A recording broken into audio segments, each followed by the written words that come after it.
Eu sou Leila Andrade. Eu sou Ronise Medeiros. Nós somos Elas no Ar. Como é bom receber mulheres que incentivam outras mulheres, não é verdade, amiga? É verdade. E é com muita gratidão que hoje recebemos ela que é minha amiga, parceira, companheira de curso, uma pessoa que eu admiro muito, admiro a trajetória dela, como ela cresceu profissionalmente como pessoa. É com muita gratidão, Dani Cleide, que recebo. Vou falar um pouco do currículo dela, tá, gente? É muita coisa, mas só um pouco. Ela que é escritora, médica, sexóloga, colunista da TV Cabo Branco.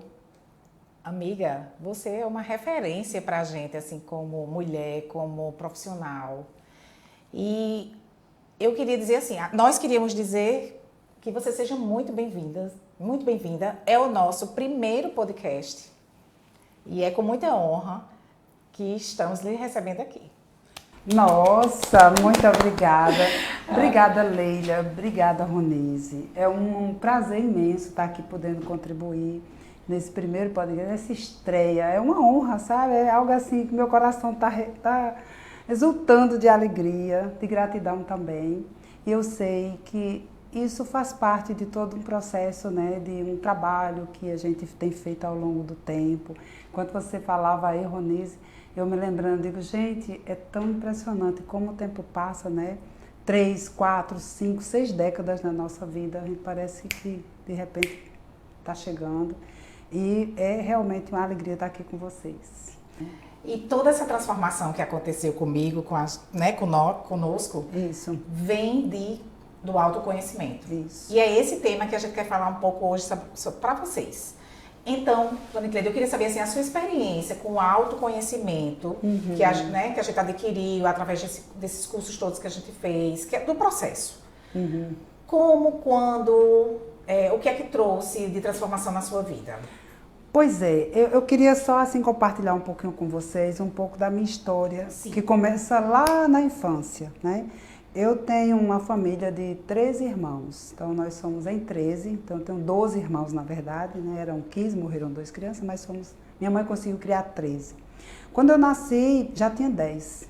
Então, eu sou a 11ª e eu passei minha infância e adolescência acho que até 30 anos de idade, achando que eu era uma pessoa que eu não tinha um lugar dentro da minha casa, porque já tinha 10, então não tinha espaço para mim.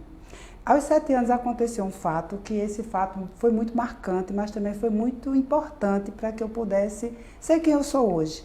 Aconteceu que eu fui doada para viver fora da família. Então eu fui para o Rio de Janeiro, viver na casa de uma irmã e passei 2 anos. Então o problema aí não foi ir para a casa da irmã, foi sair da escola, foi deixar de frequentar a escola, foi não ser alfabetizada naquele momento e tudo isso foram coisas que só aos 30 anos que eu pude entender o que é que tinha acontecido nesse trajeto todo. Quando eu retornei à minha cidade natal, Fagundes, eu tinha 9 anos de idade e eu não sabia ler nem escrever. Então isso era uma coisa muito séria, porque nem eu tinha mais faixa etária para entrar na alfabetização e nem eu conseguia ir para a turma da frente, que era onde meu irmão estava, que era a 2ª série, porque eu não sabia ler nem escrever, e agora? Então, foi o primeiro desafio que eu tive, o primeiro desafio de autoconhecimento. Então, sou eu e eu agora, né? Então, veja como as palavras das pessoas são importantes. Tinha uma diretora da escola, do grupo escolar, chamada Dona Antônia Amância, uma pessoa que eu honro muito a vida dela, ela já partiu, mas que tenho muita gratidão por essas palavras dela. Ela olhou para mim e disse, olha, eu tenho aqui essa cartilha do ABC e tenho essa tabuada. Se você conseguir pelo menos isso aqui, eu vejo o que eu posso fazer por você. Aí eu disse, tá bom. Então eu peguei aquela cartilha, aquela tabuada e fui embora para debaixo do pé de manga e fui, não sei quantos dias eu passei vivendo isso. Só que chegou um momento que eu estava preparada e foi rápido para chegar diante da Dona Antônia e dizer a ela, faça minha avaliação, porque minha vontade de ir para a escola era tão grande, sabe? Eu sonhava com a escola, era um desejo muito grande de estudar. E eu fui e quando eu cheguei, ela começou a fazer algumas perguntas e eu escrevi, fiz o alfabeto, eu fiz tudo que a cartilha mandava, eu fiz. Eu fiquei com meu dedinho assim, com calo de tanto escrever. Aí ela ficou muito surpresa e fez algumas perguntas, fez um ditado, e, enfim. Aí ela fez. Eu lembro dessa imagem, sabe, assim, ela naquele birô assim, bem de madeira, tinha uma série de quadros atrás dos prefeitos, dos presidentes da república também, aquela sala de diretora de escola, de grupo escolar do interior. E aquela cadeira Luiz XV, né? Eu lembro dos detalhes porque foi um momento muito impactante, marcante. E ela se arrumou, ela tinha os cabelos bem arrumados, assim, aquela sobrancelha bem feita, aquele batom. Aí ela olhou para mim e fez Vani Cleide Leite, olhando bem profundamente. Eu em pezinho, né? Acho que eu era desse tamanho. Aí ela, Vani Cleide Leite, você é brilhante. Aquele brilhante foi assim, dentro de mim, sabe? Aquilo foi eu sou brilhante. Então acendeu tudo dentro de mim. Nossa, eu fui para a sala de aula. Nunca mais eu deixei de ser a primeira, a mais amostrada, a mais que tudo. Porque eu tinha que aproveitar tudo aquilo, porque estudo era maravilhoso, estudo era bom demais, não sei o quê. Enfim. E assim foi. Então, aos 9 eu estava me alfabetizando, aos 18 eu estava entrando na Faculdade de Medicina em Campina Grande. Então, eu acho que esse trajeto aí foi algo que veio dessa busca de me conhecer, o que é que eu preciso fazer, onde é que eu preciso mudar, onde é que eu preciso aprender, com quem eu preciso aprender, quem são as pessoas. E aí eu sempre procurei me conectar com as melhores pessoas. Então tinha a freira irmã Belmar, que eu via que era uma pessoa que tinha muito para dar, eu me conectei com ela. E assim foi. Aí, a partir daí, tudo foi, né? Mas o interessante é que quando é que realmente eu comecei a ter consciência, porque a gente vai fazendo essas coisas, mas a consciência a gente não tem.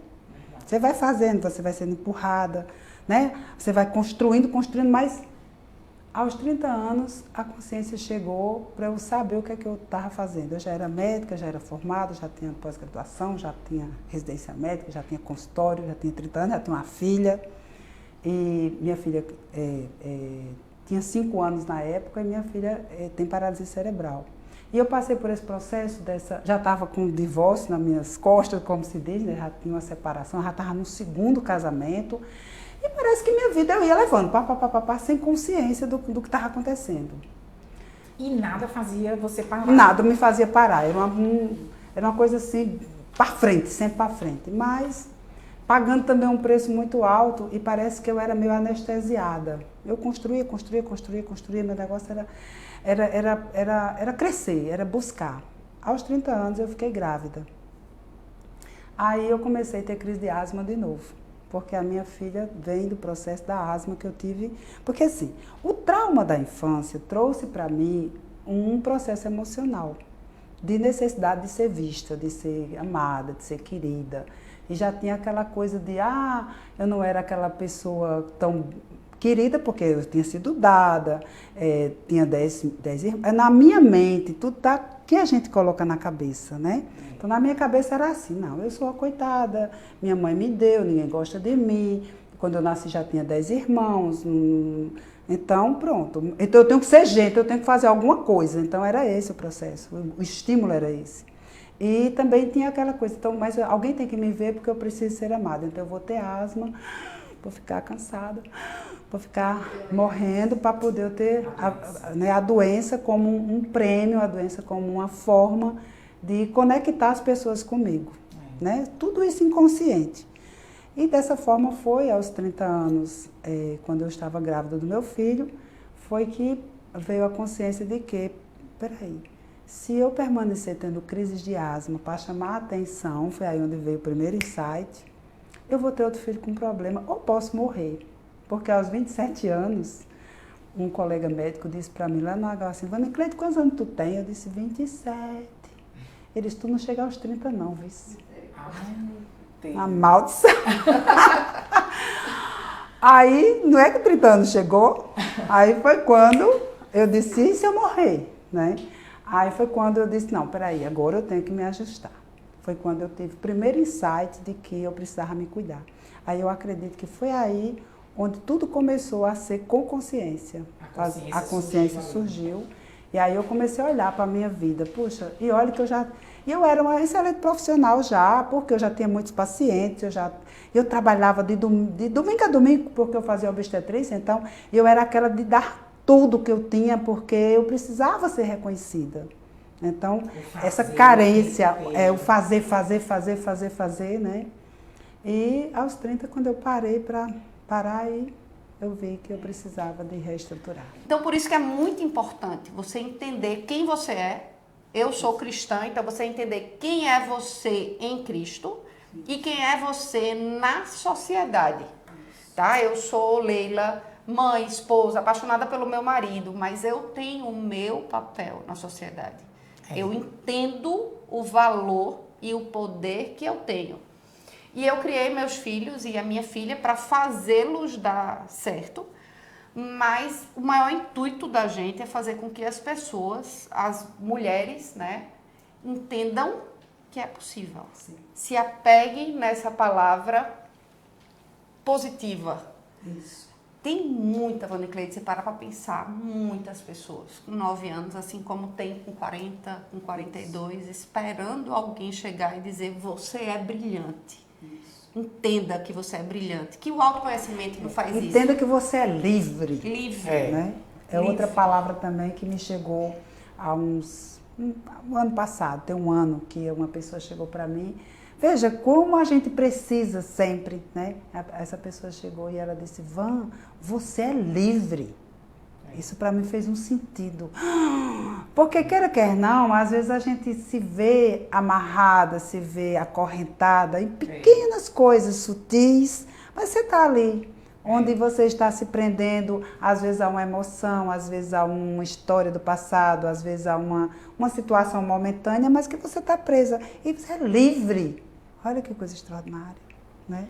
Vânia Cleide, você falou uma coisa que eu achei muito interessante, que também é muito parecido comigo. Fazer o tempo inteiro. Você trabalhava de domingo a domingo, que eu também fazia isso com a minha vida. Eu passei 2 anos para organizar a minha agenda, que eu sou autônoma, e 2 anos para organizar a minha agenda. Eu acho que até conversei isso com você. Para chegar no consultório, nessa época eu tinha só um consultório, só eu que atendia, às 9, porque eu queria malhar todos os dias. Eu passei 2 anos para conseguir isso. Na luta, no altos e baixos, no vai e vem, naquela coisa que parece que não vai. Não podia. Não podia. A gente não se permite. Não se permite, tem que estar trabalhando o tempo todo, produzindo o tempo todo. Agora, por quê? Para quê? Por que que a gente faz isso? A gente faz isso para poder ser vista, ser validada, ser notada pela carência, por essa escassez que a gente vive de afeto, de atenção, lá na infância. E a gente acaba trazendo isso para a nossa vida e distribuindo isso em diversos lugares da nossa vida. E profissionalmente a gente é ensinado coisas difíceis. Primeiro, boi só engorda com o olhar do dono. Isso faz com que você se escravize. Se escravize e acha que tudo só vai acontecer funcionar se você com você. Não, rico só vive trabalhando. Não, não escuta aquela coisa. Ah, porque tu quer só pensa em dinheiro agora, rico só vive trabalhando, é muito estresse, tem não sei o quê.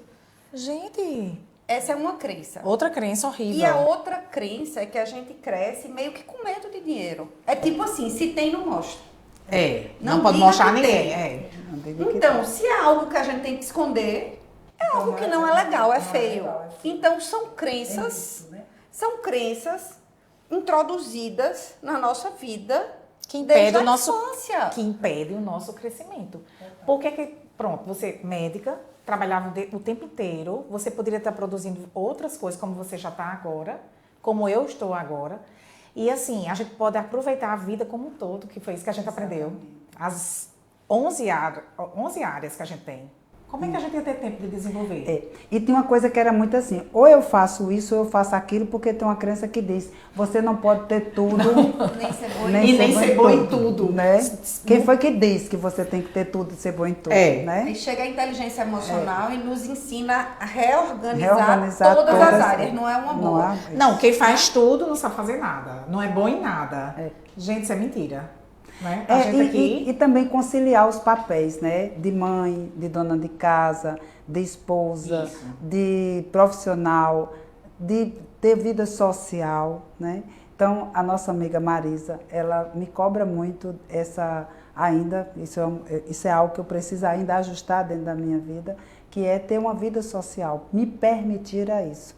Porque foram muitos e muitos e muitos anos, décadas, acorrentada, apenas presa, que sem se permitir a ter um momento de lazer com a amiga, um café. Quantos cafés a gente marcou e a gente não fez nenhum, né, Ronise? Hoje ela 80 anos. aqui, Olha, daqui a uns 80 anos. 10 anos de amizade. Eu disse, amiga, você veio aqui quando? Ela disse, uma única vez que a gente conseguiu tomar um café. Pois é. Antes Leila de falava se comigo, eu reinventar. eu era estressada o tempo inteiro. Uma ansiedade, a respiração só vinha até aqui.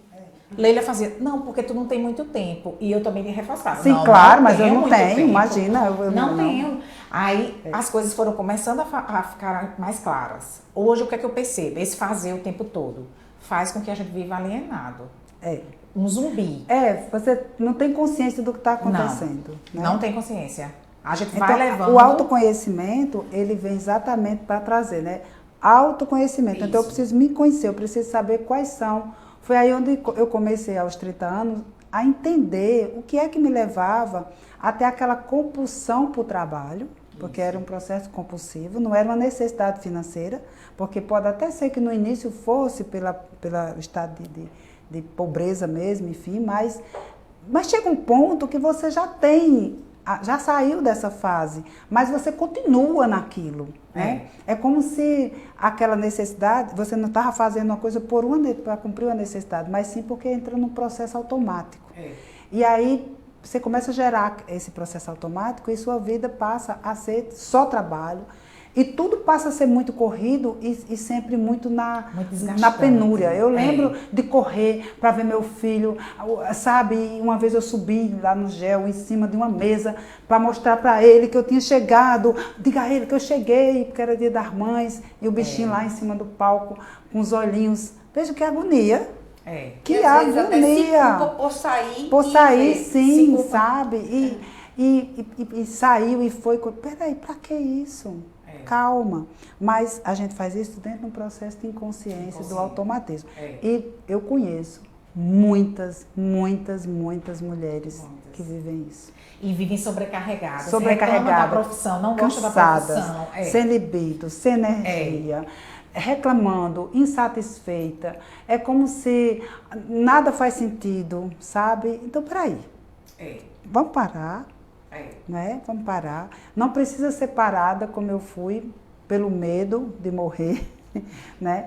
E buscar as alternativas. Mas você pode parar escutando a gente aqui. Dizer, peraí, o que as meninas estão falando ali? Será se minha vida está assim? Por quê? Com o que é que eu me identifico nesse processo? O que é que eu posso? A quem eu posso procurar para me ajudar? Né? Como é que eu posso reestruturar a minha vida? Que caminhos eu posso tomar? Como é que eu posso começar?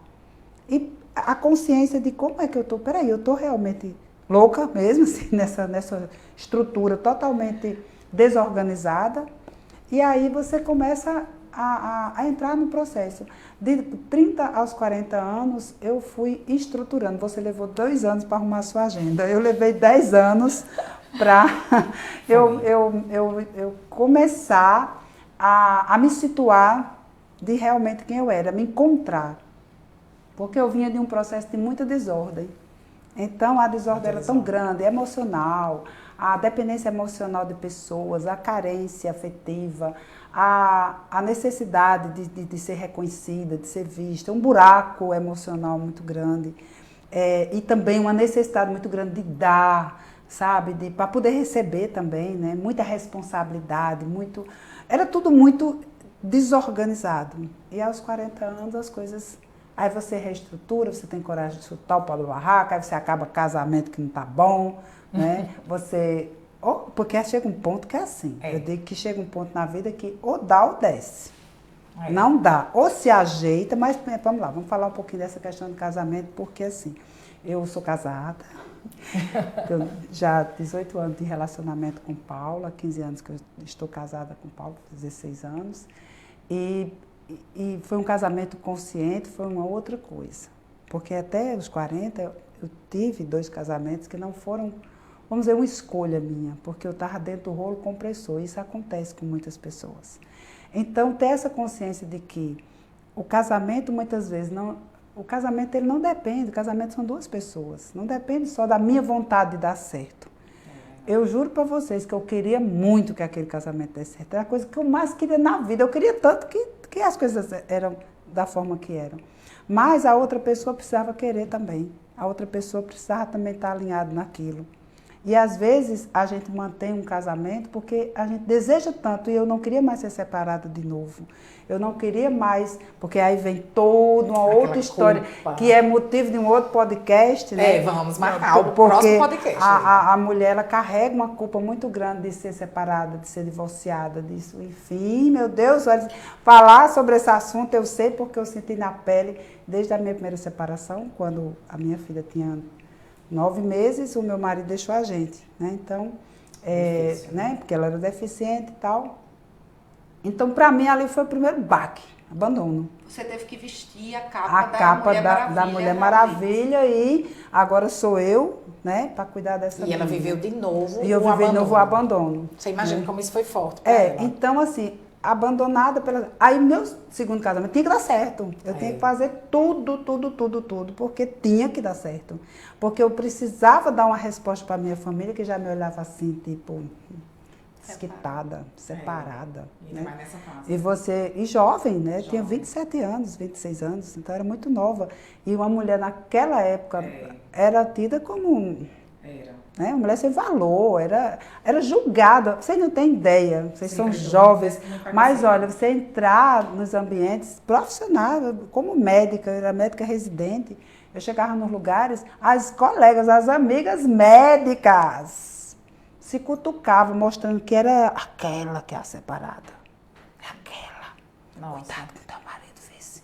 Entendeu? Tipo assim, era um perigo. E olha que eu não era nem assim a mulher mais linda do mundo, que eu era magra e triste.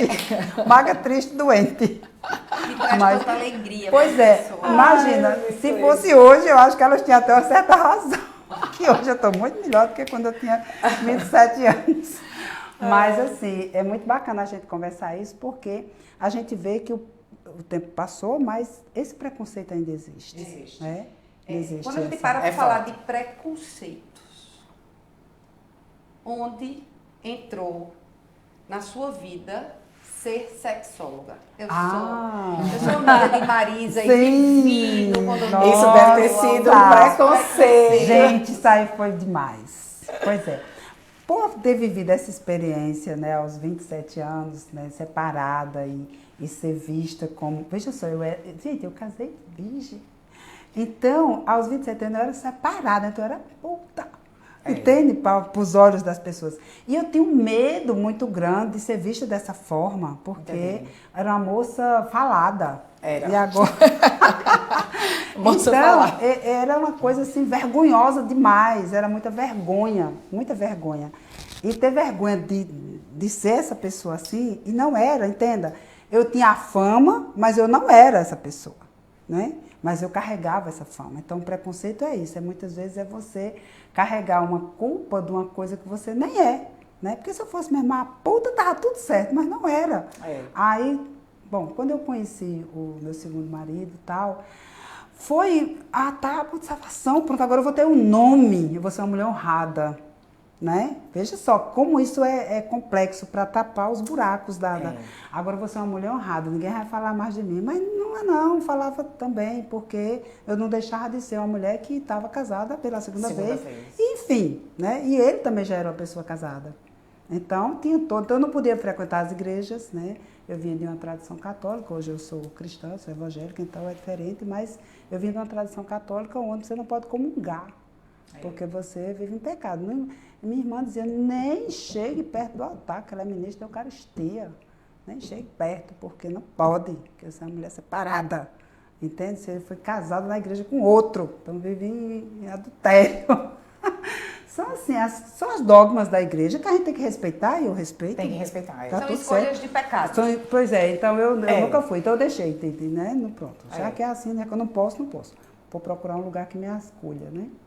Então, a sexóloga aparece quando aos 40 anos, vocês não estão vendo que as coisas acontecem comigo de décadas e décadas. Né? Então, aos 40 anos é que eu resolvi fazer essas mudanças e eu tive a consciência de que na parte da sexualidade eu era extremamente ignorante.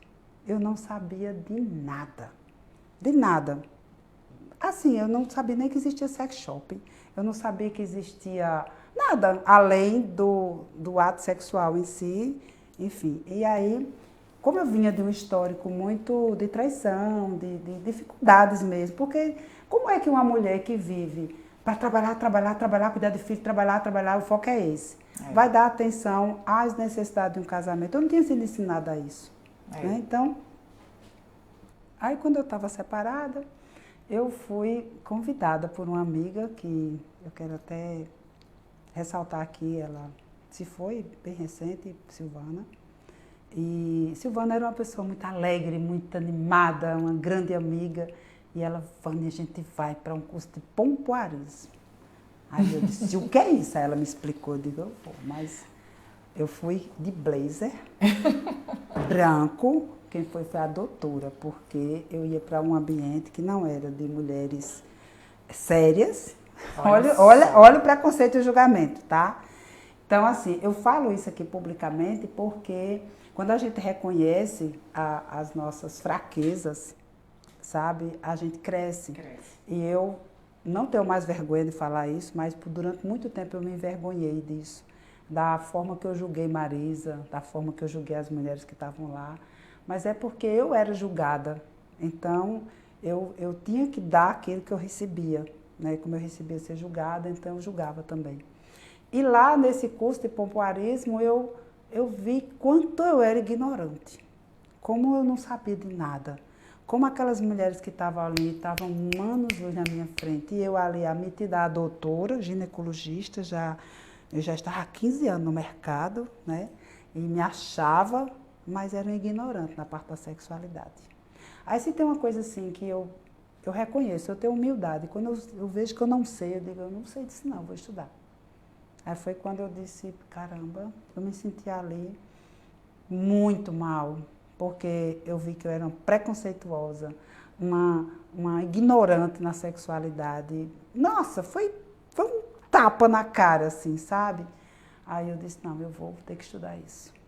Aí eu fui me redimir diante de Marisa, confessei a ela o meu pecado, disse, olha, eu estou assim impressionada, porque eu vim com uma... Por isso que nós somos tão amigas, né? Porque assim, eu tive que confessar para ela, disse, olha, eu vim lhe julgando, achando que você era uma garota de programa. Olha só. Olha que absurdo, né? E ela dá risada, né? Que ela é muito alegre. E eu disse, eu quero que você me ajude, porque eu quero sair dessa ignorância. Amém. E ela disse sim. E aí foi onde ela abriu todas as portas, onde eu pude procurar os cursos de sexualidade, eu fui me desenvolver, porque eu entendi que eu era muito mal nos meus relacionamentos, porque eu era muito ignorante na questão da sexualidade. E a mulher não pode ser assim. Não. Né? Então, ali eu me libertei de muita coisa. Aí eu passei Aí vem a história do conhecimento, que vem trazer para a gente essa limpeza, né? Eu joguei todos os entulhos que eu tinha. Hoje eu me sinto uma pessoa sem preconceito. Eu acho que se eu me pegar tendo preconceito com alguma coisa, imediatamente eu digo, opa, peraí, que é isso? Quem sou eu para estar julgando? Quem sou eu para estar, sabe? Então hoje eu me vejo assim muito livre dessa parte, mas já são o quê? São 20 anos praticamente dessa busca, desse processo de trabalho. Aí depois que a gente aprende uma habilidade, aí o desejo é o quê? É repassar, né? Ajudar. É entregar. Aí foi quando eu vi que eu disse, nossa, eu posso... Aí eu comecei a perceber como tem mulheres que viviam a situação que eu vivia. E de vergonha, e de tudo e tal. Aí eu comecei a trabalhar isso, aí eu comecei a soltar. Agora, eu tive que enfrentar a barra muito grande. É isso que eu te perguntar. Você teve muita resistência no consultório? Nossa. Não, no consultório não, porque isso era um assunto que as mulheres, quando vinham conversar comigo, doutora, eu não tenho desejo, eu não tenho orgasmo. Quando eu não sabia, eu mudava de assunto. Eu dizia assim, mas você está com corrimento? Ela perguntava, ela dizia, eu não estou com vontade de ter sexo. Aí, como eu não quero assunto que eu não entendia, sim, mas você está com corrimento, está com coceira? Porque a coceira e o corrimento eu sabia. Você sabia tratar. Eu não sabia tratar de sexo. Mas hoje elas já se sentem à vontade e aí eu comecei. Aí interessante que essa demanda de falar de sexualidade, nossa, meu consultório pronto, se tornou. Aí foi quando eu entendi que eu poderia também fazer a parte de atendimento, de terapia de casal e tal. Aí ampliou. Mas a coisa da liberdade de conversar foi a busca mesmo. Mas eu mergulhei profundamente na questão da sexualidade, de toda a parte científica, porque se tem algo que eu acho que é muito importante a gente falar de sexualidade, que é o seguinte: tem uma parte da sexualidade que é a parte muito dolorosa, né? É a parte dos processos mesmo, das dores das pessoas. E isso precisa ser visto com muita seriedade. Não pode ser visto com banalidade, com frescura, sabe? Isso é besteira. Não, gente, vaginismo é coisa muito séria. Vaginismo é um processo seríssimo que precisa ser tratado. Então não pode, deixa de frescura ou então arranja outro marido que ele resolve o problema. Que história é essa? Primeiro, isso é ignorância. Ainda bem que eu, na minha ignorância, eu nunca falei nada. Eu ficava calada ou mudava de assunto. Mas você falar não ajudava, mas não ajudava, falava. mas não piorava. Então, assim, existe essa coisa do levar a questão da sexualidade para o lado da pornografia, para o lado da brincadeira, para o lado da vulgaridade. E menosprezar. E menosprezar, né? diminuir, sabe? E também até mesmo tratar isso, ou então tratar cheio de tabu, cheio né? Onde, na verdade, a sexualidade é saúde, né? É saúde. É o que interage, é o que faz o casal, é o que faz a pessoa se sentir feliz, é o que faz a coisa, é onde dá a liga da relação. É belíssimo. É algo que, enquanto mais a gente estuda, enquanto mais a gente aprende, mais a gente pode, né, crescer. Eu digo que é uma das... A parte da sexualidade, eu acho que é a parte onde existe onde existe o nascimento de tudo, né? Onde existe o nascimento de todo o autoconhecimento, de todo o desenvolvimento da relação, do amor, de tudo, né? Do crescimento. É por aí, é outra coisa. Além das dores, tem as mulheres que se conformam a uma vida sem ter prazer. E se conformam naquilo ali e vai levando o que eu acho que é uma grande dor emocional. Já liderei mulheres em igreja, tinha grupo de mulheres e assim, doía na alma ver que mulheres se conformavam com isso. Assim, eu não consigo, não é pra mim e acabou. Eu acho que essa dor na alma é muito difícil lidar. E infelizmente, em pleno século XX, 2023, ainda existe muito isso. Né? Existe, porque é um tabu muito sério. Você me deu um insight bem interessante. O preconceito vem como uma barreira para a gente não conhecer. Então, a gente tinha preconceito com coach. Eu tinha muito preconceito com coach. Achava que era balela, enganação e eles só queriam ganhar dinheiro. Porque tem uma coisa que é assim, a autossabotagem é um processo que a gente tem naturalmente, porque o cérebro ele não quer ter trabalho. O cérebro da gente ele quer ir para um caminho onde ele já conhece, ele não quer ter trabalho. Então, se eu sei que aquilo pode me gerar um trabalho de estudar, então é mais fácil eu já colocar algo na frente que já me impeça de eu ir adiante. Então, eu dizer qualquer coisa para me tirar aquilo do meu campo de visão é muito fácil. Né? Então, veja, quando a minha professora, Dona Antônia, disse lá atrás que não tinha... Assim, ela falou assim, o que fazer? Né? Aí ela fez uma pergunta, o que fazer com você? 9 anos não dá para ir para a sala da frente. Também não dá para ir para a alfabetização porque já passou da faixa. O que fazer? Então, aí ela me deu a alternativa. E se você conseguir fazer isso aqui? A tabuada e a cartilha. Né? Então, assim, aquela sabedoria dela me tirou, deu me auto-sabotar e dizer, realmente não tem jeito, porque é difícil. Gente, ver essa habilidade que a gente tem de ressurgir, renascer, aprender, desenvolver, né? E eu estou usufruindo disso agora. Em que momento Vani Cleide decidiu trazer isso tão bom, que tem feito tanta diferença na minha vida, que foi essa reposição hormonal. Pra gente que já está com 40 e alguma coisa. Em que época, E meses. em qual década entrou na vida de Vani Cleide? Então, Leila, é bem interessante essa questão da reposição hormonal, porque assim, de 40 anos para frente, a gente entra na fase chamada climatério. O climatério é uma fase que vai de 40 a 55 anos, onde existe a queda hormonal. E a mulher ela vai perdendo a função ovariana, ela vai entrando no processo que a gente sabe que ela vai parar de menstruar, que é a menopausa, que é a parada da menstruação. Ok. Só que o processo da queda hormonal traz para a mulher muitos sintomas. Tem mulheres que têm fogachos, insônia, irritabilidade e principalmente a questão da baixa da libido.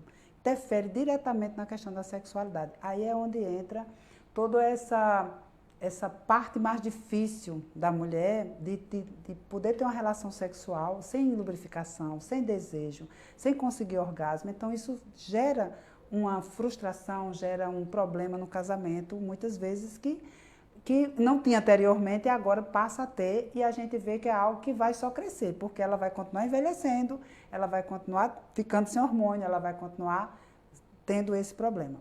Bom, a reposição hormonal não é algo novo, tem muitas décadas que existe a reposição de hormônios na menopausa.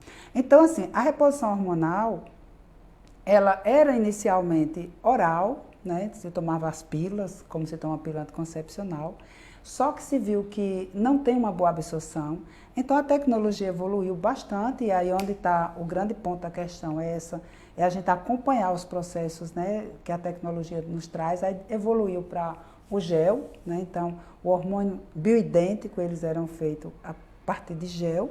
E esse, o que é um hormônio bioidêntico? É um hormônio que a mulher ela vai receber uma molécula hormonal semelhante à que o corpo dela produzia. Então, por exemplo, hoje eu já estou em menopausa há uns 15 anos que entrei em menopausa. Eu usei o gel, aí depois que veio a tecnologia dos implantes, que é uma forma, vamos dizer assim, mais moderna de você receber os bioidênticos e também mais prática. Então, hoje eu utilizo esses hormônios bioidênticos, que são os da forma de implante, que me deixa com muito mais estabilidade. Porque o gel tem uma situação que é assim, eu tenho que botar todos os dias, às vezes eu posso esquecer, pode acontecer de a própria composição do gel ser modificada por conta do frasco, tem algumas alterações. Já o implante não, uma vez eu coloco o implante, eu tenho aquela estabilidade hormonal por um tempo de 6 a 8 meses com mais tranquilidade. É uma via de administração. Agora, os benefícios são inúmeros, porque você vai ter um ovário, entre aspas, né? Você vai voltar ao seu estado de antes de 40 anos. Então, você começa a funcionar como se você tivesse antes de 40, que é totalmente diferente. Então, você está com 45, 50, 59, 60, como eu já estou chegando, está tudo bem, porque eu tenho uma função orgânica semelhante a quando eu tinha menos de 40. Então, isso traz energia, evita osteoporose, traz massa muscular, evita o aumento de gordura corporal e visceral, que é o grande problema das mulheres a partir dos 40 anos, melhora a libido, então traz para ela muita qualidade de vida, melhora a pele, a aparência, rejuvenesce. Então, assim, é algo benéfico. Agora, lógico, tem que ser feito por um profissional que sabe o que está fazendo. Eu sempre falo assim, qual é a diferença entre o veneno e o remédio? É a dose, né? Então, se você faz na dose adequada, personalizada para aquela pessoa, de acordo com a necessidade dela, você vai estar fazendo um extraordinário benefício. Tá? Existem os pacientes que têm medo e existe Leila que queria botar em 2 dias, né, Vanessa? Exatamente. Parabéns, Leila. Parabéns pela coragem, amiga. Enfrentar todos assim, os tabus e... Isso, mas aí é onde está. Mas veja, eu em 2020, eu até gravei outro dia um vídeo, tá lá no meu Instagram, que é eu falando um pouco sobre essa minha performance física que eu tenho hoje. Porque hoje eu me sinto mas infinitamente melhor do que há 5 anos atrás, há 2, 3, 4 anos atrás. Fisicamente e também não só fisicamente, mas também até emocionalmente. Entendi. Porque existe uma energia, estabilidade. Né? E energia. Existe uma estabilidade. E foi graças a tanto os implantes como todo um processo que a gente aprende, porque é um processo de aprendizado constante, né? É um Então, processo. 2020 eu tive a Covid. 30 dias de corticoide, não tem organismo que aguente. Você fica inchada, você fica deformada fisicamente, aumenta peso, descontrola tudo, aumenta a pressão, aumenta a glicose, vira um caos, cai cabelo, unha. Isso é uma bomba. Uma bomba. E eu tentei, de diversas formas, com o que eu já vinha fazendo, eu fui para nutrólogo, suplementos e tal, mas eu não consegui o equilíbrio. Entendi. Aí, 6 meses depois, eu procurei um profissional para me ajudar nisso, e aí ele fez a modulação. Eu fiz o curso, porque primeiro eu tenho que fazer em mim, ver se dá certo em mim, para ver se... E aí foi dessa forma, quando eu tive uma estabilidade extraordinária. Em 30 dias eu era outra pessoa, né? Olha só. Energia, vitalidade. Comecei a ter um ganho de massa magra, que eu não sabia nem o que era isso, porque chega um ponto que a gente não tem mais esse desenvolvimento da musculatura, né? Por conta da própria faixa etária e tudo. Então, foi aí. Então, assim, eu super recomendo. Lógico que ninguém vai fazer de uma forma, né, aleatória e irresponsável. Não tem que ser para cada paciente, depois de ter feito toda a sua avaliação, depois de ter feito, né? E a paciente, o médico tem que ter consciência do que está fazendo e a paciente tem que ser conscientizada também do que ela está recebendo, porque esse conjunto de confiança é que faz a coisa dar certo. Ô, Vanicleide, me responde só uma coisa. Essa pílula, né? O chip da beleza, que chamam. O implante hormonal, faz perder peso.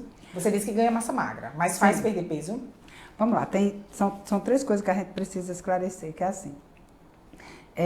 O chip da beleza foi um termo que foi utilizado para o implante de gestrinona.